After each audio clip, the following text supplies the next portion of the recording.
अभी तो टाइम आ गया है बंधु डिपोर्ट करने का।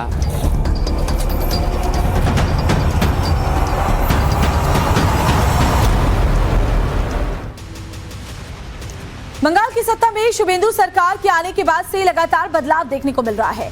बॉर्डर से लेकर शहर तक व्यवस्थाओं को बदला जा रहा है। बंगाल की सीमाओं में आर्मी से लेकर पुलिस तक के काम करने के तरीकों में बदलाव दिखने लगा है। जिन सरकारी और खाली पड़ी जमीनों पर माफिया राज करता था, वो माफिया रस्सियों में बंधा शहर की सड़कों पर परेड कर रहा है। सरकारी जमीनों को बेचकर घुसपैठियों को बसाने वाले नेताओं पर एजेंसियों का शिकंजा कस रहा है। नदी हो या फिर साधारण बस्ती, जिस तरीके से शुभेंदु सरकार का एक्शन देखने को मिल रहा है, उसे विरोधियों में हड़कंप है, तो वहीं घुसपैठियों में भगदड़ मची हुई है। आज आपको बताएंगे बदलते बंगाल की वो तस्वीर जिसको बदलने का दावा करके बीजेपी सत्ता में आई और चंद दिनों में ही कैसे सरहद से शहर तक बदलाव का एक नया दौर देखने को मिल रहा है। और बड़ी खबर इससे जुड़ी हुई आपको बताते हैं। शुभेंदु सरकार ने सत्ता में आते ही सबसे पहले बॉर्डर को सुरक्षित करने का बीड़ा उठाया। इसकी शुरुआत बीएसएफ को जमीन देने की प्रक्रिया से की गई, क्योंकि बॉर्डर के इलाकों में जिस तरह से अवैध घुसपैठियों की बसावट हुई है और डेमोग्राफी में बदलाव देखने को मिला है, वो हैरान कर देने वाला है। बड़ी खबर यह है कि कूच बिहार इलाके में डेमोग्राफी बदलाव का दावा। तीस्ता नदी के किनारे बसाई कई अवैध बस्तियां। स्थानीय लोगों का दावा यह भी है कि टीएमसी शासन में दोगुनी हो गई है आबादी। बॉर्डर इलाकों में कई घुसपैठियों के घरों का भी दावा है। अब सरकार बदलने के बाद घर छोड़कर कई घुसपैठिए भाग भी खड़े हुए हैं। बंगाल के कूच बिहार में मेखलीगंज इलाके में तीस्ता नदी बहती है। यह नदी बांग्लादेश जाती है। बॉर्डर से सटे नदी के इस किनारे पर अवैध बस्तियां बसी हुई है। ग्राउंड जीरो से संवाददाता अभिषेक राज की एक रिपोर्ट आपको दिखाती हूँ। पश्चिम बंगाल के कई जिलों में बड़े स्तर पे अगर मैं बताऊं आपको तो डेमोग्राफिक चेंज हुआ है। अभी डेमोग्राफिक चेंज कितने सालों में हुआ है, इसका आंकड़ा लगा पाना बहुत मुश्किल है, अंदाजा लगा पाना बहुत मुश्किल है। लेकिन जो आंकड़े हैं वो अपने आप में कई बातें बयां करते हैं। कई सारे जगह ऐसे हैं, कई सारे जिले ऐसे हैं जहां पर जो पॉपुलेशन डेंसिटी है उसमें भारी जो चेंज है वो देखने को मिला है।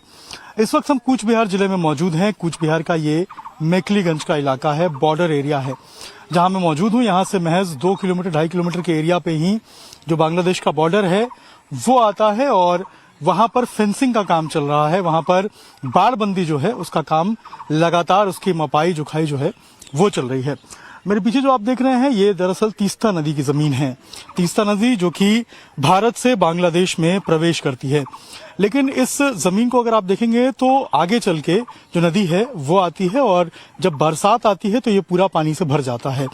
अभी ये पूरा जमीन आपको सूखा हुआ नजर आएगा, लेकिन इस नदी के किनारे जो इरिगेशन डिपार्टमेंट की जमीन है इसके ऊपर ये जो मकान आप देख रहे हैं ये दरअसल कब्जे का मकान है, यानी कि इलीगल इंक्रोचमेंट जिसे कहते हैं वो बनाकर यहाँ पर रखा हुआ है। और ये पहले ऐसा नहीं था, बल्कि पिछले कुछ सालों में यहाँ पर इस तरीके से जो इलीगल इंक्रोचमेंट है वो बढ़ता चला गया। और यहाँ पर पूरे रास्ते में अगर आप देखेंगे ये पूरा बांध का जो किनारा है यहाँ पर जो इलीगल इंक्रोचमेंट है वो काफी ज्यादा बढ़ गया। ये तीस्ता नदी की कोने की जमीन है और सोचिए कि यहाँ पर जो लोग रह रहे हैं उनमें से कुछ लोग बताए जा रहे हैं कि अभी घर छोड़ के चले गए हैं।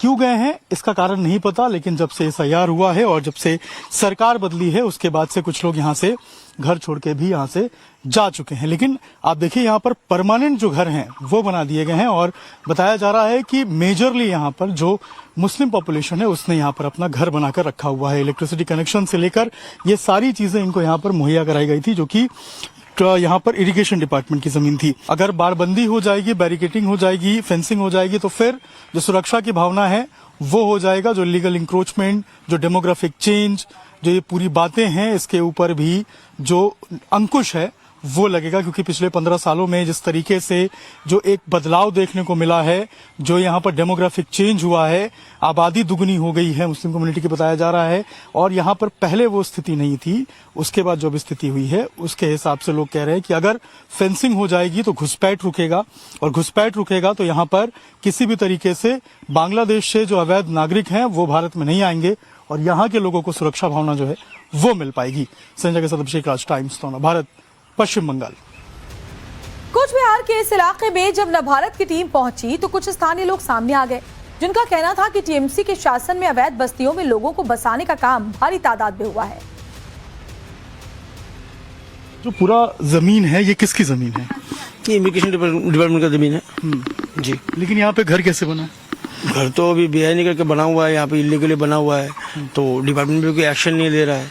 और बारिश के टाइम में ऑलरेडी मान के चलिए यहाँ पे पूरा पानी से पूरा भर जाता है, तो आदमी लोगों को दिक्कत रहता है। और यहाँ पे जो इलीगली जो बना हुआ है प्रॉपर्टी, तो हम लोगों का जो मानना है कि ये सब नहीं रहना चाहिए यहाँ पे, कम से कम पूरा जगह पूरा क्लियर रहना चाहिए।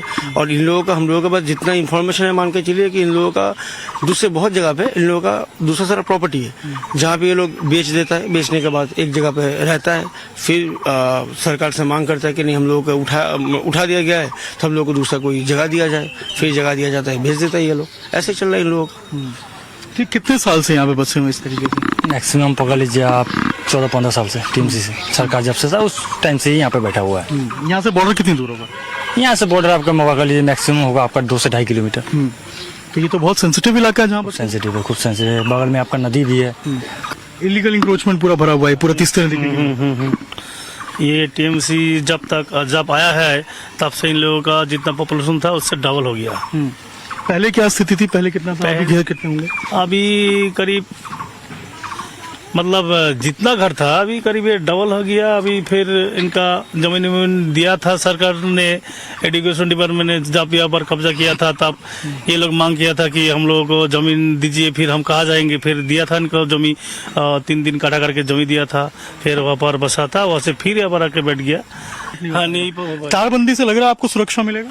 जरूर सुरक्षा मिलेगा, क्योंकि हमारा बगल में ही ये हिंदुत्व का जो दुर्गा प्रतिमा का विसर्जन घाट है, वहाँ पे भी दोनों साइड से कब्जा हुआ है। वो जब मेला होता है उसमें बहुत ज्यादा लोग आता है, लेकिन अभी जो परिस्थिति है उसमें ज्यादा लोग नहीं आ सकता है। बिल्कुल।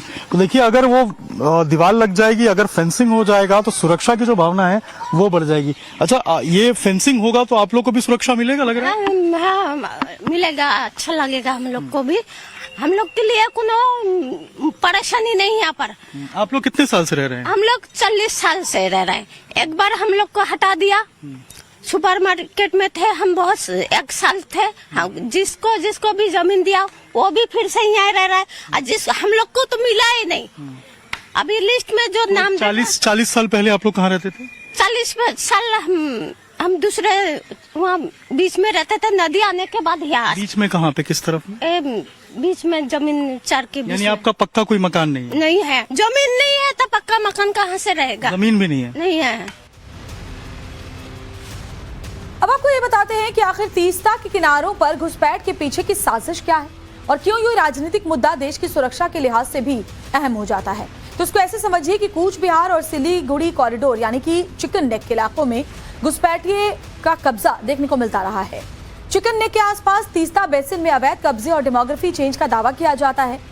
तीस्ता एक ऐसी नदी है जो अपना रास्ता बदलती है और यही वजह है कि तीस्ता में मानसून के बाद रेतीले टापू बन जाते हैं। तीस्ता के इन रेतीले टापुओं को स्थानीय भाषा में चौर या दियारा कहा जाता है। बंगाल में अब तक सरकारी या लावारिस जमीन घुसपैठियों का सबसे आसान ठिकाना रही है। ऐसे में तीस्ता नदी के रेतीले टापुओं पर झोपड़ियां खड़ी करके बस्ती बना ली जाती है।